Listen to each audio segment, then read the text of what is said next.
नहमदुहु व नुसल्ली अला रसूलिहिल करीम अम्मा बाद फ़ाउज़ु बिल्लाहि मिनश्शैतानिर रजीम बिस्मिल्लाहिर रहमानिर रहीम।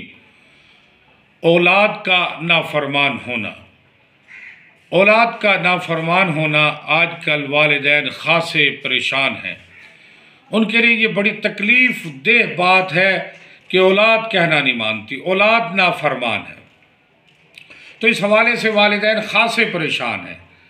उन पर एक अज़ियत गुज़रती है, एक तकलीफ़ गुज़रती है जब बेटा और बेटी कहना नहीं मानते। तो आज का ये मुजर्रब वजीफ़ा जो आपको मैं बताने जा रहा हूँ, नायाब वजीफ़ा, इंशाअल्लाह ताला इस वजीफ़े को आपने पढ़ना है। जैसे मैं बताऊँगा उसके मुताबिक आपने इस वजीफ़े को करना है। इंशाअल्लाह नाफरमान औलाद फर्मा बरदार बन जाएगी, इताअत गुज़ार बन जाएगी, माँ बाप की आँखों की ठंडक बन जाएगी। वजीफ़ा करना आपका काम है, पढ़ना आपका काम है। और मेरे सारे वज़ाइफ कुरानी वज़ाइफ हैं। कुरान को पढ़ना बरकत, कुरान को देखना बरकत, सुनना बरकत, सुनाना बरकत, याद करना बरकत। इंशाअल्लाह ताला कुरानी वज़ाइफ ये बड़े कीमती वज़ाइफ है। जिनकी औलाद नाफरमान है वो इस वजीफ़े को पढ़ें, इस पर अमल करें। जैसे मैं बताऊँगा इंशाअल्लाह नाफरमान औलाद फर्मा बरदार, इताअत गुज़ार, माँ बाप की आँखों की ठंडक बन जाएगी। तरीक़ेकार सुने।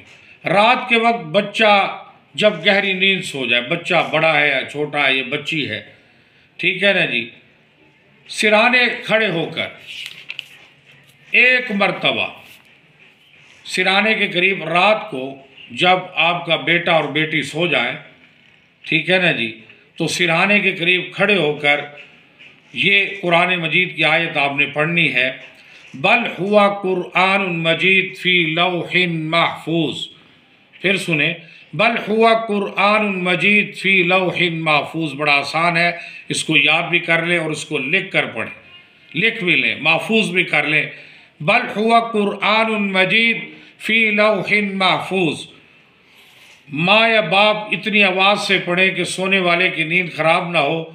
अमल की मुद्दत 11 रोज़ और ज़्यादा से ज़्यादा 21 रोज़ है। और ये एक मरतबा, कितना आसान वजीफ़ा है। बिस्मिल्लाहिर्रहमानिर्रहीम पढ़कर बल हुआ कुरान मजीद फ़ी लौहिन महफूज। बेटा और बेटी के सिराने रात को जब वो सो जाए, गहरी नींद के अंदर सो जाए, तो सिराने के करीब खड़े होकर सिर्फ एक मरतबा ऐसा सी आवाज़ में बिस्मिल्लाहिर्रहमानिर्रहीम बल हुआ कुरान मजीद फ़ी लौहिन महफूज। अमल की मुद्दत 11 रोज़ और ज़्यादा से ज़्यादा 21 रोज़ है। पढ़ना आपका काम है। आपकी आल औलाद आपकी फर्मा बरदार, इताअत गुज़ार बन जाएगी, आपकी नाफरमानी नहीं करेगी, आपका कहना मानेगी, आपकी आँखों की ठंडक बन जाएगी। ये कीमती वजीफ़ा आपको तोहफ़ा कर रहा हूँ। अस्सलामु अलैकुम।